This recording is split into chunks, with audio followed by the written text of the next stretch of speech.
네, 정부가 IAEA 최종 보고서 내용을 존중한다는 입장을 밝힌 가운데 여야의 오염수 여론전이 뜨거워지고 있습니다.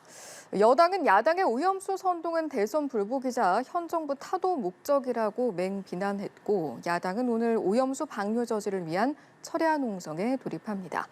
이런 가운데 유인촌 전 문체부 장관이 신설된 대통령 문화특별보좌관에 임명이 됐는데요. 오늘의 정치권 이슈들 정연국 전 청와대 대변인, 복귀왕 전 민주당 선대위 대변인 두 분과 함께 짚어보겠습니다. 어서 오십시오. 안녕하세요. 안녕하십니까? 자, 최종 보고서 발표 이후 여야의 여론전 더 격화하고 있습니다. 각각의 입장을 살펴보려고 하는데 일단은 여당 입장부터 한번 보겠습니다. 보고서는 과학적이며 민주당의 오염수 관련 움직임은 정치적인 목적이다. 여기에 대한 민주당의 답변부터 들어볼까요? IAEA 보고서가 어쨌거나 오염수 방류는 타당하다라는 결과로 나올 것이다라는 예측을 했었고, 그동안 민주당에서는 꾸준히 주장을 했었죠. 만약에 그 보고서가 부적합하다라는 결과 보고서가 나올 것이라는 약간의 우려라도 정부 여당 쪽에서 있었다면 국민의힘에서 그 심지어 바닷물 수조 먹방 이런 것까지 안 했을 거 아니겠습니까? 확신에 찬 모습으로 방류해도 됩니다. 결과 보고서는 그렇게 나올 겁니다라는 것을 예측한 것처럼 그동안에 그 일종의 찬성적인 이런 활동을 해왔단 말이죠. 그래서 이번에 절차적으로 볼 때도 오늘 조간신문을 보니까 세 차례 시료를 채취를 해서 세 차례 검증을 해야 되는데 한 차례만 하고 나머지 두 차례는 다음에 하겠다 미뤄놓고 나서 최종 보고서를 제출했다라는 것 자체가 무엇인가 석연치 않은 것 아니냐. 그간에 IAEA에 기여금 10%를 냈던 일본이 그러한 영향력을 바탕으로 해서 지난 수년간 로비를 한 이런 결과 아니겠느냐라는 우려를 민주당에서 그동안 해왔었고, 그 우려에 딱 걸맞게 이번에 그 최종 보고서가 나왔으니까 절차적 정당성이라도 충분히 채운 다음에 보고서가 나왔다라고 하면 저희들이 좀 덜 공격을 하고 덜 비판할 텐데, 그런 절차적 과정에서의 그 스스로 부족함까지 드러낸 것 아닌가라고 생각해서 저희 민주당은 IAEA 보고서 자체가 지금 현재 과학적 객관성을 이야기하고 있지만 실제 그것을 걱정하고 있는 국민의 걱정과는 굉장히 동떨어진 보고서 아니냐라고 생각하고 있는 겁니다. 예, 연장선상에서 민주당의 입장은 이런 겁니다. 보고서가 부실하다. 이거 철회 요구해라. 오늘 저녁에는 철야 농성까지 예고한 상태인데 어떤 말씀해 주실 수 있을까요? EA는 이미 알려지다시피 전 세계 176개국이 참여하는 그런 전 세계적인 신뢰받는 기구입니다. 유엔 산하 기구인데 IAEA의 보고서뿐만이 아니라 IAEA가 아니라 그 어떤 단체가 어떤 국제 기구가 내놔도 아마 민주당은 이 부분을 부정했을 겁니다. 처음부터 IAEA에 어떤 긍정적인 내용이 나오든 부정적인 내용이 나오든 그 부분에 대해서는 아예 신경도 쓰지 않았을 겁니다. 오로지 이 부분을 국민 선동을 통해서 자신들의 정치적 목적을 얻기 위한 수단으로밖에 생각하지 않았다. 저는 그렇게밖에 볼 수가 없습니다. 지난번 광우병을 주도했던 그 주 의모자 가운데 한 분이 그런 얘기 하지 않았습니까? 그 당시만 하더라도 과학적 검증, 과학적 토의 단 한 번도 하지 않았다 그랬습니다.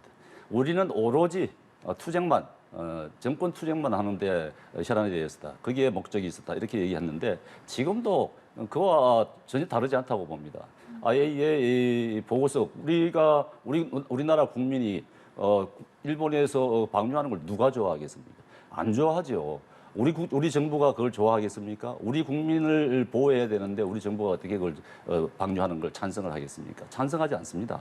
그렇지만 대한민국이 국제사회 일원 아니겠습니까? 그렇다 그러면은 그 부분에 대해서 국제적으로 신망이 있는 단체가 기구가 더군다나 또 우리나라 또 전문가가 포함이 된 그런 검증단에서 내놓은 결과라 그러면은 과학적인 수치로 말을 하는 것이니까 그것을 믿어야 되는 것인데 전혀 믿지 않으려고 하는 그런 태도가 문제인 것이죠. 네, 민주당에서는 후쿠시마 수산물뿐만이 아니라 일본에서 나오는 수산물 전체를 좀 들어오지 못하게 하는 것을 그 입법 추진하겠다라는 이야기도 나오고 있거든요. 실질적으로 어떤 상황인 겁니까? 우선 그 전에 여야가 함께 그 후쿠시마 핵 오염수 청문회를 하기로 합의를 했었어요. 예. 그런데 합의를 깼습니다. 국민의힘이. 그리고 국민의힘이 일관되게 후쿠시마 오염수 방류에 대해서 찬성적인 입장을 취했어요. 조금 전에 말씀드렸던 것처럼 그 수조에 있는 오염수를 바닷물을 마시는 이런 쇼까지 벌여가면서 일본 정부와 일본 국회의원들보다 훨씬 더 적극적으로 후쿠시마 오염수 아무 문제 없습니다라고 우리 국민들에게 그동안 홍보를 해왔고, 반대로 방사능에 대한 오염수에 대한 걱정, 이런 것들을 하고 있는 민주당의 주장에 대해서는 괴담이라고 얘기를 했습니다. 조금 전에 말씀하신 것처럼 광우병, 그때 그분은 그저 광우병 당시 국민투쟁에 합류하는 한 단체의 일원이었어요. 그분이 주도한 거 아닙니다. 만약에 그분이 그런 말을 했다라고 하면 거짓말한 거예요. 그분은 그 이후에 곧바로 친여적인, 당시 이제 이명박 정부 시절에 그쪽으로 전환한 이런 생각을 바꾼 그런 분이에요. 광우병이 아니고 본인의 정치적 신념이 바뀐 겁니다. 그래서 그런 것들을 정당화하기 위한 어떤 수단으로 현재 활용이 되고 있는데, 지금 후쿠시마현 바로 옆에 있는 미야기현에서도 의회에서 뭐 여야를 가리지 않고 방류 반대라는 성명서를 냈어요. 그리고 일본의 어업인들 모두가 다 반대한다는 입장을 냈어요. 그런데 왜 우리 대한민국에서 앞장서서 방류해도 됩니다라고 나팔을 불어야 되는지 저는 이해할 수가 없어요. 우리 대변인께서 방류 찬성한 적 없다라고 하는데, 과연 우리 국민들이 국민의힘이 후쿠시마 오염수 방류에 대해서 찬성하는 입장일까요? 반대하는 입장일까요? 찍어주세요. 그러면 거의 뭐 저는 100% 가까이가 국민의힘은 찬성하고 있다라고 생각할 거예요. 그동안에 그런 행보를 걸어왔단 말씀이죠. 그래서 이것이 과학적 검증, 우리가 임산부가 그 사고가 나거나 아파도 엑스레이 못 찍잖아요. 만약에 대한 위험 때문에 그렇습니다. 지금 이 오염수에 성인의 기준으로 해서 미미할 수 있다, 영향이. 이렇게 써져 있는데, 그러면 성인이 아닌 우리 태아는 어떨까요? 그래서 이런 우려에 대해서 아직까지 완벽하게 해소를 못 시켜주고 있어요. 그렇기 때문에 가장 가까운 피해 당사국으로서 저는 국민의 목소리를 대변해야 되는 민주당이 할 수 있는 모든 수단을 다 동원해서 일본의 오염수 방류를 막기 위한 노력을 정부를 대신해서 할 수밖에 없는 상황이다라고 생각하고, 이런 안타까운 모습에 대해서 저는 정부 여당이 함께 손을 잡고, 그러면 이런 답답한 부분에 대해서 다른 그 전 세계 인류에 대해서 알립시다. 그리고 이런 것들을 지렛대 삼아서 일본의 오염수 방류에 다른 방법이 없는지에 대해서 촉구를 할 수 있도록 합시다라고 하면 정부 여당과 야당이 부딪힐 일이 없어요. 그런데 정부 여당은 일본 편, 야당은 일본 반대편.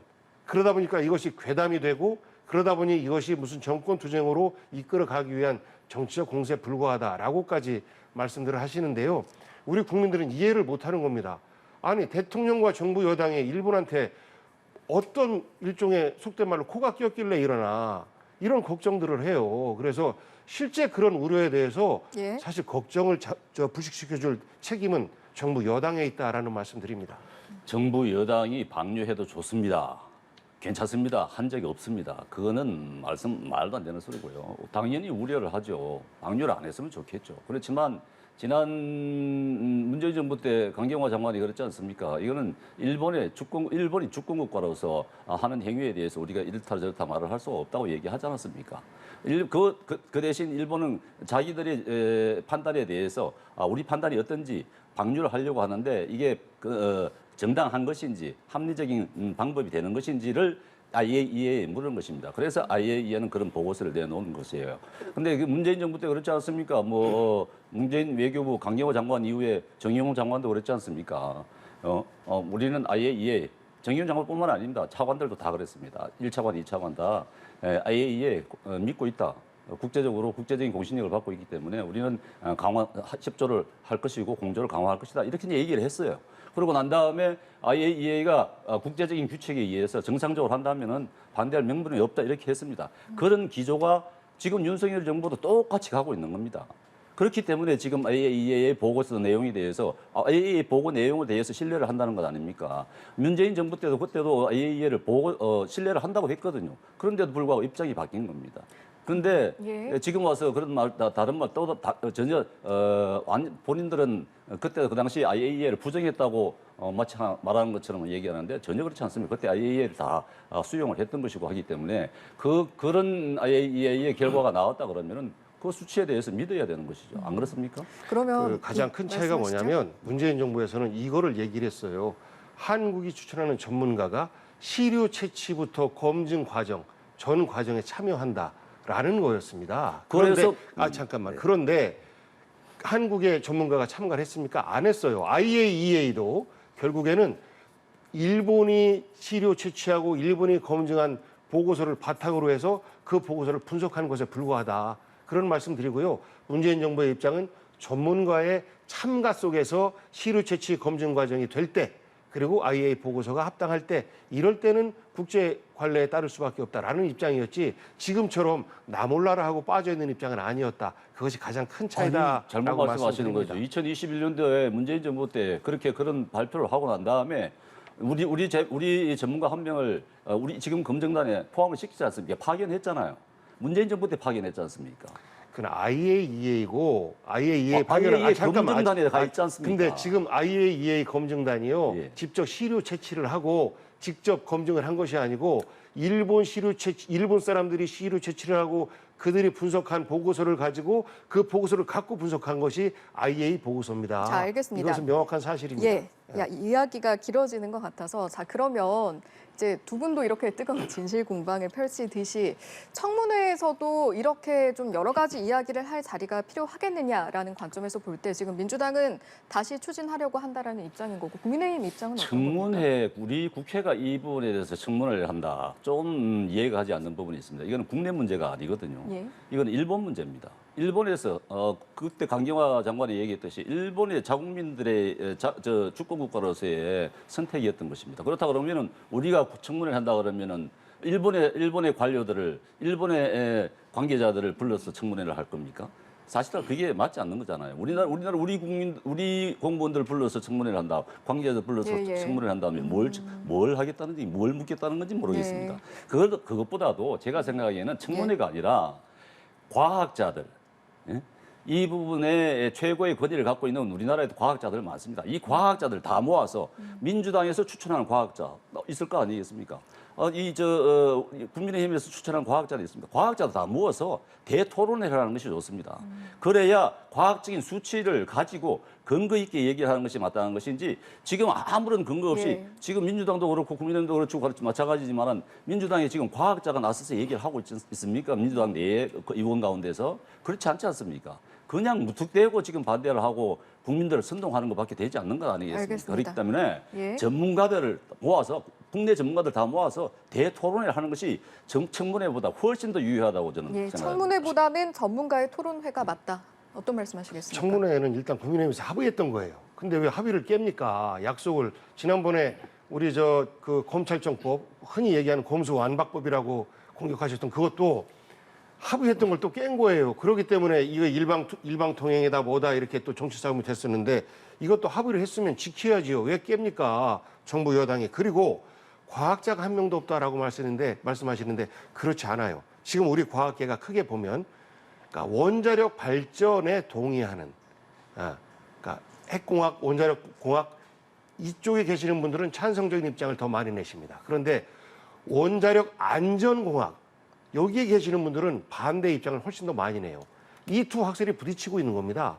이것이 우리가 원자력 발전을 해야 되느냐 말해야 되느냐로까지 이제 거슬러 올라가게 되는데 우리가 본격적으로 이런 논쟁이 불거진 때가 후쿠시마 사태 때예요. 쓰시마 로 인해서 그 사고가 나고 그것이 무단으로 바다에 방류되고 그러면서 이건 인류의 재앙이다. 그렇기 때문에 원자력 발전을 조심해야 되겠다라고 하면서 그때 당시가 이명박 정부 때 아니겠습니까? 그러면서 본격적으로 이것을 대체할 수 있는 에너지가 뭐가 있느냐라고 본격적인 검토가 그때부터 시작된 역사가 있는 거예요. 그리고 그때 더 심한 오염수가 나왔는데 왜 그때는 말 안 했느냐라고들 말씀하시는데요. 아니 그런 자연 재앙으로 인해서 사고가 난 거를 가지고 어떻게 일본에게 책임을 미룹니까? 우리 전 인류가 지속 가능한 에너지원을 찾기 위해서 원자력이 아닌 다른 대체 에너지를 찾자라고 이해를 모아오는 게 당연한 거고, 그때는 일본의 어떤 이재민들에게 우리가 도움도 주고 한 거 아니겠습니까? 그런데 이번에는 일본의 경제적 이익 때문에 바다에 버리는 거예요. 이것은 반인류적이죠. 지속 가능한 인류를 만드는데 잘못하는 것이죠. 그렇기 때문에 지적할 수밖에 없다라는 말씀이고, 원자력 안전공학의 관계자들은 거의 대부분이 반대하고 있다라는 말씀드리고, 아마 TV 토론에도 그런 분들이 많이 나오고 있는 거 확인할 겁니다. 저도 역시 비전문가이기 때문에 말씀이 조심스럽습니다만은, 그러니까 이 오염수 처리 방법은 IAEA에서 제시하는 게 5가지가 있었습니다. 말하자면은 해양 방류도 있었고 수증기 방출도 있었고 여러 가지 5가지가 있는데 매립도 있고 하죠. 근데 그 5가지 가운데서 IAEA가 판단하기에는 해양 방출이 가장 합리적이다, 타당하다 해서 이 방법을 택했다고 합니다. 아니, 그건 아니에요. 우리가 비전문가들 아니, 사실은 정확하게 말씀하셔야지. 아닙니까? 사실은 정확하게 말씀하셔야 돼요. IAEA에서 어떤 처리 방식을 제안한 건 아니고, 일본에서 바닷물에 버리는 형태로 처리하겠다라고 하면 그것에 대한 안전성을 검증해와라라고 한 것이지, 그래서 다른 그렇죠. 방식을 검토해봐라라는 한 적 없어요. 그러니까 말입니다. 일본에서 해양 방출을 하겠다, 이 부분에 대해서 합리적인 판단이 맞냐 안 맞냐를 IAEA에 의뢰를 한 것 아닙니까? IAEA 역시 이게 괜찮다고 응했기 때문에, 받아들였기 때문에 검증에 들어갔던 것이 아니겠습니까? 그런데 지금 그거를 지금 그 방법을 갖다가 우리 부정을 한다. 우리 비전문가들이 그 부정할 수 있는 그게 없습니다. 자, 알겠습니다. 예, 전문가들한테 맡겨야 될 영역이 분명한 것 아닙니까? 알겠습니다. 자, 그럼 이런 상황에서 결과적으로 문제 오염수라고 이제 민주당에서는 바라보고 있는 이 오염수는 언제 방류가 될 것이냐라는 부분에 있어서는 지금 이야기가 나오는 게 8월에 이야기가 나오고 있습니다. 그리고 그 사이에 나토 정상회의가 있는데, 이때 우리나라를 포함해서 일본 정상이 설득의 과정을 거치지 않겠느냐, 그리고 그 이후에는 방류를 하지 않겠느냐라는 부분인 거거든요. 그러면 우리나라는 앞으로 좀 대응의 방향을 어떻게 가닥을 잡아야 하는가, 어떤 말씀하시겠습니까? 우선은 지금 후쿠시마 오염수를 방류한 일본에 대해서 국제적인 책임을 묻는 활동을 해야 하는 것이 당연한 것이고, 예. 이것에 대해서 태평양 연안 국가들은 사실상 모두가 다 걱정을 하고 있어요. 그리고 명시적으로 반대하는 나라들도 여럿 있습니다. 그래서 그들과 함께 연대해서 일본의 이런 행위, 그리고 오랜 기간 동안 방류가 되기 때문에 중간이라도 방류 중단을 시킬 수 있는 이런 방법은 없을까라고 계속해서 고민하고 노력하고, 다른 세계 국가들과 연대하고, 이런 노력들을 저는 민주당부터 앞장서서 할 수밖에 없는 상황이다라는 말씀드리고, 이에 대한 국제적인 조치로서 바다를 오염시킨 장본인 일본의 수산물에 대해서 우리가 어쨌거나 문제 제기를 할 수밖에 없는 상황 아닌가. 그래서 후쿠시마를 넘어서 후쿠시마 어떤 일본의 어떤 그 수산물, 이것에 대한 경고 조치 차원에서라도 일본 수산물 전체에 대해서 어떠한 조치를 취해야 되는 것 아니냐라는 것이 민주당의 입장이고, 이런 것을 우리 국내 단독의 노력이 아니라 다른 인근 국가들과의 그 어떤 그 협력을 통해서, 연대를 통해서 함께 추진해 가야 된다라는 것이 민주당 전반의 생각입니다. 이 원자력 안전과 관련해서 앞서 말씀하셨습니다만, 원자력 안전기술원이, 우리나라 원자력 안전기술원이 이 IAEA와는 별개로 2년 동안 검증을 했습니다. 그래서 내일 검증 결과를 발표한다고 했거든요. 예. 그렇기 때문에 이 부분에 IAEA의 검증 결과와 우리 원자력 기술원의 검증 결과를 비교해 볼 수 있는 것이겠죠. 그만큼 우리 정부에서 그만큼 노력을 하고 있다는 점이 분명한 것인데, 이런 부분이 물론 민주당에서 걱정하는 바와 같이 방류를 안 했으면 좋겠지만은 어쩔 수 없이 방류를 하는 상황이라 그러면은 정말 안전하게 우리 식탁에 오르는 생선에게 안전에 피해가 없느냐, 이런 부분을 따져야 보는 것이 마땅한 것입니다. 그런 의미에서 보면은 일본 정부에 대해서 정말 안전하게 방류를 할 때도 정말 약속한 대로 그만큼 희석을 시켜서 방류를 하도록 촉구를 하는 것이고, 또 그걸 감시를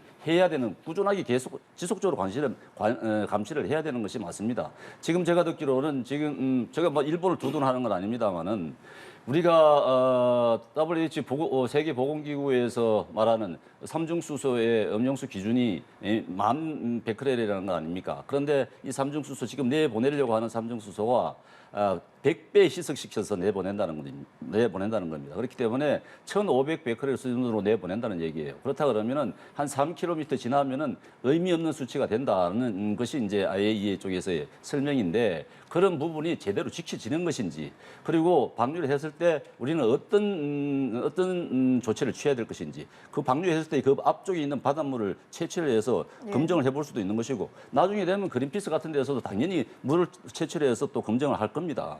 그렇기 때문에 이런 그 사후의 대책을 좀 이성적으로 차분하게 좀 대응하는 것이 좋은데 민주당 쪽에서 너무 국민들을 감정을 북돋운단 말이죠. 그런 부분들이 그러면, 좀 문제가 있다는 얘기입니다. 한일 정상이 만나게 됐을 때는 윤석열 대통령은 좀 어떤 이야기를 가지고 오는 게 좋다고 보세요?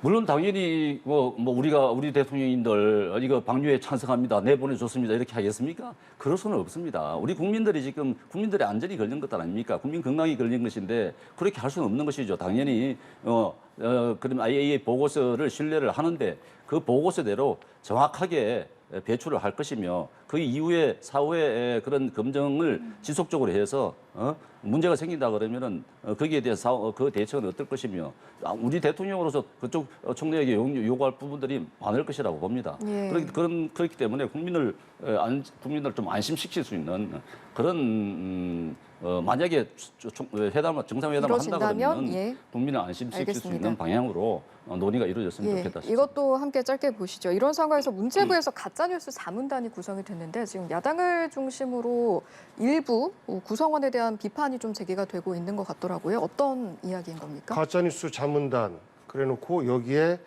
오염수의 안전성을 주장해온 과학자들을 집어넣었단 말이죠. 결국은 지금 괴담이다, 선동이다, 가짜뉴스다 이렇게 주장하고 있는 국민의힘과 정부 여당. 결국은 일본의 핵 오염수 방류는 전혀 위험하지 않습니다. 그런데 위험하다고 거짓말하는 세력 민주당입니다. 라고 주장하고 이것을 법률적으로 처리하기 위한 기구를 만드는 거예요. 그러니까 심지어 그 위성군 의원 같은 경우는 문체부는 일본의 앞제비 노릇 멈춰라 라고까지 주장하는 것 아니겠습니까? 저는 여전히 상식적으로 이해가 안 돼요. 왜 국민의힘과 대통령, 정부 여당이 일본보다 더 앞장서서 일본의 오염수 안전을 강변하고 다니는지 왜 찬성하는지 이해가 안 돼요. 명시적으로 찬성한 적 없습니다라고 하는데 바닷물 떠먹으면서 아무 문제 없습니다라고 하고 있는 거 아니겠습니까?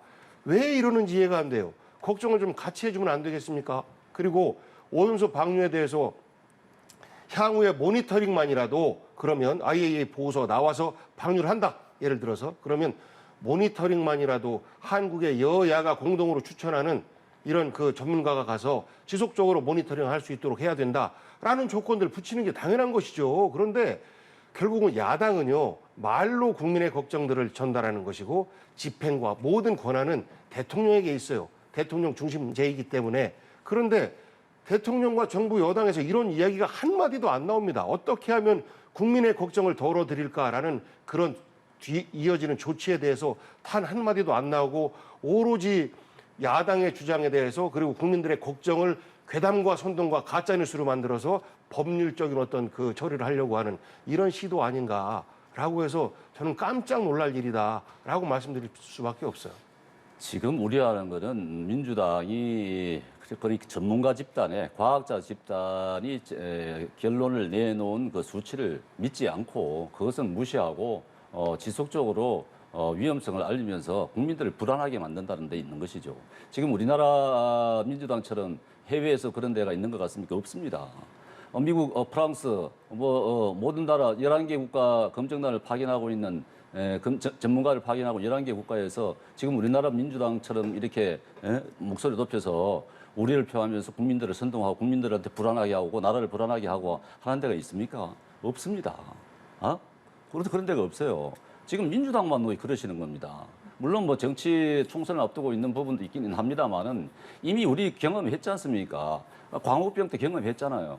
광우 때 그렇게 해놓으시고 아무런 말씀도 안 하시잖아요. 사드 때도 그렇게 했지 않습니까? 전자파에 내 몸이 튀긴다까지 말씀하시면서 그 외에 아무 사과 말씀도 안 하시잖아요. 예. 지금 그 수준 그대로 하고 있다는 얘기입니다. 자, 알겠습니다. 이제 좀 진전된 모습을 보여야 되는 것 아닙니까? 예, 문체부 자문단 이야기를 저희가 하고 있었는데요. 문체부 이야기 나온 김에 조금 더 이어가 볼까요? 전 문체부 장관 유인촌 전 장관 이야기해 보려고 하는데 지금 문화특보에 임명이 됐어요. 12년 만에 정계 복귀인데 배경 어떻게 바라보면 되는 겁니까? 그래서 저도 약간 의외였습니다. 이명박 정부 때 문체부 장관을 하시고 또 여러 가지 이 활동 문화계에서 활동을 많이 하셨던 분인데 그야말로 문화 현장을 가장 잘 아는 분 가운데 한 분이신 것이죠. 그러면서 또 행정을 아시는 분이기 때문에 저분이 이 문화특보로 하신다 그러면은 큰 자문을 할 수 있을 것이라고 저는 봅니다. 상당히 도움을 많이 주실 것으로 보고 그렇기 때문에 이제 윤 대통령이 도움이 필요했기 때문에 적절한 인물이라고 보기 때문에 예. 임명을 하셨겠죠. 경험이 굉장히 많으실 분이죠. 긍정적인 영향을 미쳐 주실 것이라고 봅니다. 예, 역할을 잘 수행해낼 것이다라는 말씀으로 갈무리를 하셨는데요. 예, 저도 유인춘 씨 옛날에 좋아했습니다. 전원일기의 주연 배우. 예. 그런데 장관을 하면서 지나치게 일방적이다라는 평가를 많이 들었고 특히 문화예술계에서 줄 세우기를 한다 이런 걱정을 했었어요. 그러니까 문화계 블랙리스트의 원조가 유인촌 장관이다라는 말까지 나올 정도로 걱정을 끼쳤던 그런 분이에요. 그래서 윤석열 정부를 들어서 2기 MB 정부다 이렇게 표현을 하는데 역시 또 맞는 것 같습니다. 그러니까 유인촌 장관께서 장관직을 수행하면서 여러 가지 뭐 잘하는 부분도 있지만 국민들에게 아까 걱정드렸던 어느 일방만 편들고 감싼다라는 어떤 이런 걱정들처럼 그런 것들을 없앨 수 있는 어떤 비판도 받아봤으니까 없앨 수 있는 조언을 대통령께 해주는 특보였으면 좋겠다라는 조언을 좀 드리고 싶습니다. 예, 알겠습니다. 주제를 바꿔볼까요? 이낙연 전 대표 최근 행보 계속해서 주목을 받고 있는데 이 내용 짚어보겠습니다. 어제 문재인 전 대통령을 만나고 그리고 또 노무현 전 대통령의 무역도 참배를 했습니다. 일련의 과정들 어떻게 보셨는지 궁금하고요. 뭐 방명록도 적고 또 어떤 이야기 했는지도 좀 주목을 받았잖아요. 한 말씀 해주시죠. 민주당의 대표 정치인으로서 그리고 문재인 정부의 가장 오랫동안 국무총리를 한 인사로서 대선 끝나고 나서 1년 정도 이제 외국에서 공부를 하고 재충전하고 돌아와서 민주당의 상징성이 있는 분들을 찾아가서 인사드리고 하는 것은 어찌 보면 당연한 행보 아닌가 싶습니다. 노무현 전 대통령의 묘역 앞에서 눈물을 보이는 모습이라든지 그리고 함께 이 일을 했던 문재인 대통령과 막걸리를 마시면서 그 당시도 회고해봤을 것이고 그리고 지금 현재의 국내 정치 상황에 대한 걱정도 함께 나눴을 것이라고 생각합니다.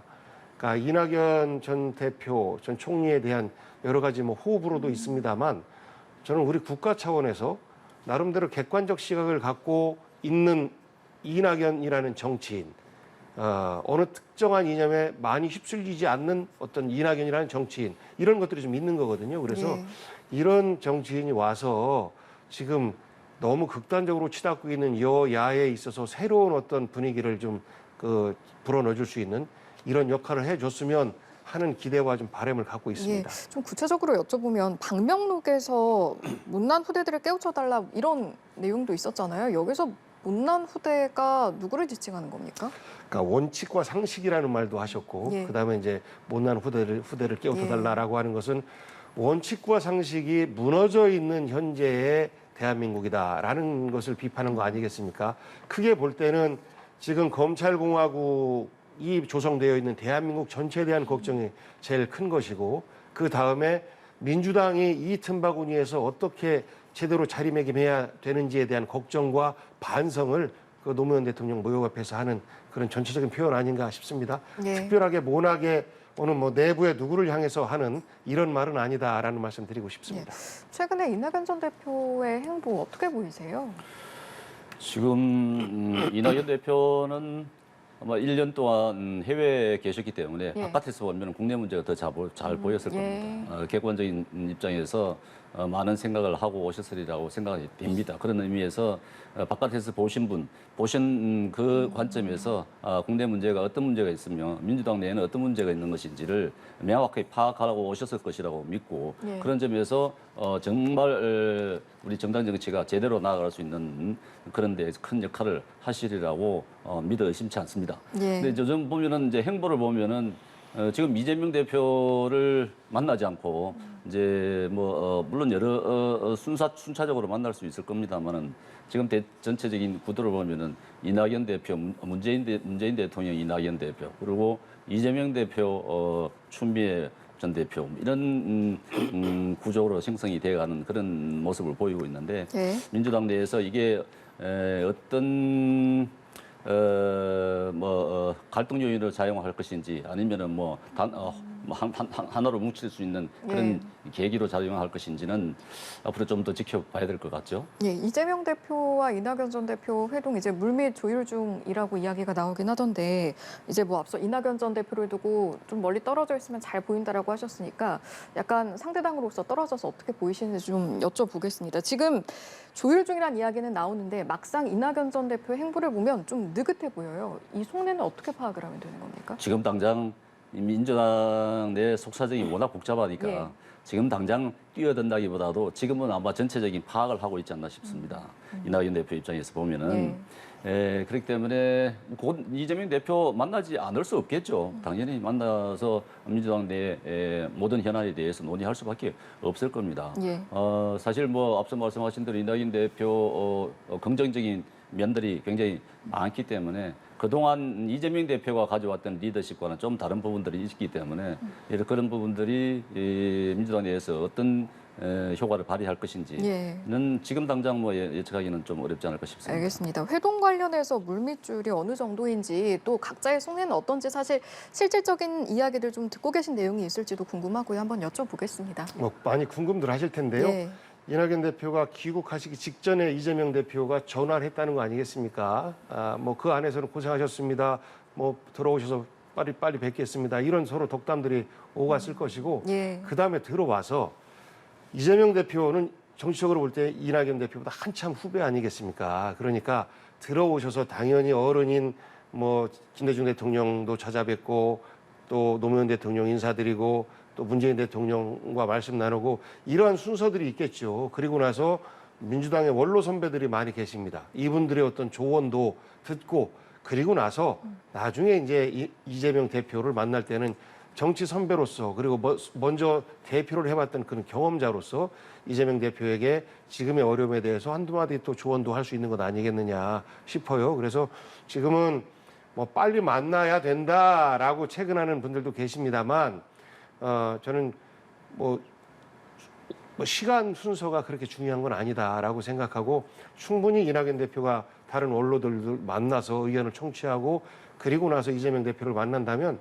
뭐 저는 그때 가서 만나도 늦지 않다라고 생각해요. 다만 지금 이렇게 원로들을 만나고 또 반드시 그 인사를 드려야 될 곳 인사드리고 하는 행보 말고 뭐 강연을 한다든지 어떤 정치적 행보를 우선시한다든지 이렇게 되면 이재명 대표 입장에서는 좀 섭섭할 수도 있겠다라는 말씀드립니다. 예, 원로를 만나서 의견을 청취하는 과정까지는 필요해 보인다라고 말씀하셨는데 그렇다면 문재인 전 대통령과는 어떤 이야기를 나눴을까도 뭐 아까 말씀을 여쭙긴 했습니다만 다시 한번 여쭤보지 않을 수가 없을 것 같아요. 지금 이낙연 전 대표를 향해서 당부의 말이 있었다라고는 하는데 구체적인 내용은 나오지 않았잖아요. 이걸 이야기를 밝히기가 좀 어려운 내용이었을까요?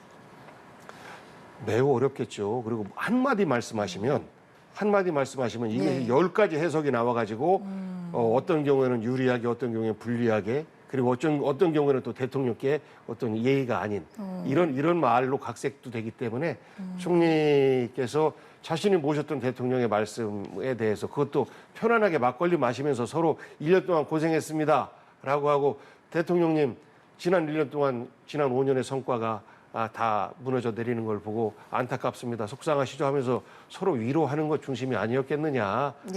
그리고 지금 민주당에 대해서도 걱정을 나눴겠죠. 근데 어떤 내용으로 걱정을 나눴을지에 대해서는 뭐 일부 추측이 가는 측면이 있습니다만 서로 조심해야 되는 내용 아닌가 싶습니다. 알겠습니다. 이 주제도 한번 다뤄보도록 하겠습니다. 정부의 강제동원 피해자 배상금 공탁 신청 수원지법이 거절을 했는데 이를 두고 배상 절차를 좀 무리하게 진행을 마무리를 하려다가 벌어진 일이냐 아니냐 이런 이야기도 나오고 있거든요. 어떤 말씀 해주실 수 있을까요? 지금 이제 배상을 받으실 분 소송을 하고 있는 당사자분들 4명인 것으로 제가 예, 알고 예. 있는데 그분 예. 가운데 이제 받았으면 좋겠는데 이제 본인 수령을 안 하니까 이제 공탁을 해서 언제든지 찾아가시라 이렇게 했던 것 같아요. 근데 법원 판결이 이거 신청 거부를 안 받아도 된다고 한 그 공탁 자체가 무효라고 한 것 같아요. 근데 이것은 아마 이게 무슨 재판이 이루어져 가지고 하는 것 같은 모르는데 한계 재판부에서 그냥 서류만 보고 했던 것 아닌가 싶은데 이거는 앞으로 좀 뭐라고 그럴까요?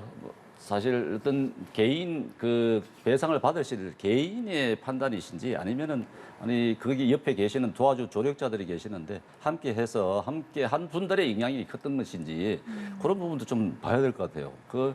그거는 뭐라 그럴까요? 좀 약간의 개인적으로는 받고 싶은데 안 받을 수도 있는 부분이 아닐까 싶기도 한데 저희들 이제 국민의힘이나 정부 입장에서는 이 이제 삼자 배상에 대한 부분에 대해서 확신을 가지고 하고 또 거기에 대한 여론도 그렇게 상당한 지지하는 여론들이 높고 하기 때문에 지난번에도 여러 번 말씀했습니다만은 그런 절차상으로 지금 이렇게 해결할 수밖에 없는 그런 외교적 문제도 있기 때문에 해결할 수밖에 없는 그런 상황이기 때문에 지금 정부 입장에서는 좀 빨리 해결했으면 좋겠다는 입장이겠죠. 그런데 이제 조금 무리하게 하는 거 아니냐 하는 비판의 소리가 나오는 것 같은데 모르겠습니다. 앞으로 더 지속적으로 이게 갈등의 요인이 될지 아니면은 이게 물론 지금 다시 이제 신청을 해서 공탁을 다시 재개해서 한다든가 할 수 있는 부분이 있을 것이고 그 전에 이제 정부가 좀 사실 이 대상자들에게 피해 당사자들에게 다 만나서 좀 더 설득을 하고 그 취지를 제3자 배상에 대한 취지를 더 설명을 하시고 예. 그분들의 마음을 더 얻는 것이 더 중요한 부분이 있다고 생각합니다. 설득의 과정이 더 필요하긴 할 것 같다라는 말씀이셨고요. 이번 그 법원에서 공탁을 불수리한 거죠. 공탁을 하려고 하는데 받아주질 않은 겁니다. 법원이. 그 이유는 우리 민법상으로 명확하게 나와 있다고 그래요. 민법 469조를 보면 채무자의 의사에 반하여 제3자가 변제할 수 없는 거예요. 그러니까 지금 보면 두 분은 돌아가셨습니다. 돌아가신 분들의 유족이 내 부모님께서는 한국 정부로부터 돈을 받고자 하는 것이 아니고 일본 정부로부터도 돈보다 사과를 더 받고 싶어 했다. 그렇기 때문에 한국 정부로부터 돈을 받는 것은 부모님의 뜻에 반한다라고 했기 때문에 거부 의사를 밝힌 거예요. 정부로부터. 그리고 그 공탁에 대해서도 나는 한국 정부로부터 배상받지 않겠다라는 입장을 명확히 한 겁니다. 민법상으로 명확히 나와 있는 거기 때문에 받을 수가 없는 법원에서 받고 싶어도 받을 수 없는 상황이고 또 이제 생존해 계신 두 분 또한 똑같습니다. 한국 정부로부터 내가 왜 돈 받아? 그럼 내가 돈 받고 싶어서 소송한 사람이야? 나는 일본으로부터 사과를 받고 싶어. 그리고 정당한 배상을 받고자 하는 거야. 라는 말씀인 거예요. 그래서 현재 민법 구조상으로는 정부가 아무리 그 공탁을 통해서 배상을 대신하고 싶어도 대신할 수 없는 것이 법률에 똑 떨어지게 나와 있는 것이다. 그런데 이거를 예. 그 한동훈 법무장관이나 법무부에서 이해할 수 없다라고 얘기하는데 그 이해할 수 없다라는 것에 대해서 민법에 대해서 아시는 분들은 정말 이해가 안 되는 사람들이다라고 비판하고 있어요. 결국엔 법적으로 제대로 그 파악도 안 해보고 이것을 제3자 변제 방식으로 해서 일본과의 불편함을 해소하려고 했던 이런 접근이 유족의 그 숭고한 뜻까지 훼손하는 결국 그래서 한국 정부와 이 유족들이 대립하는 또 당사자가 대립하는 이러한 형국으로 또 전환되는 것 같아서 이것 또한 괴담이라고 쏘아붙이지 않을까라는 걱정을 그럼 좀 어떻게 해봅니다. 풀어가야 할까요? 저는 일본의 진심 어린 사과가 있어야지요. 그건 역사적으로 사과와 앞으로 미래 그래 당신은 사과하지 않지만 우리 공동의 이익을 위해서 산업적으로 또 여러 가지로 연대해 나가고 함께 해 나가는 것들을 해 나가지만 당신은 과거에 나에게 빚을 진 것, 나를 때린 것 이런 것들에 대해서는 아직 사과하지 않았으니까 언젠간 사과를 해야 돼라는 것을 우리의 과제로 만들어야 되는 것이고 일본이 풀어야 될 숙제로 계속해서 남겨둬야 되는 것이다. 이거를 우리가 나서서 먼저 풀 이유는 없다라고 생각합니다. 알겠습니다. 이렇게 공탁 신청에 대한 부분까지 짚어보고 오늘 말씀 마무리하도록 하겠습니다. 오늘 이 시간은 복귀왕 전 민주당 선대위 대변인 정연국 전 청와대 대변인 두 분과 함께했습니다. 고맙습니다.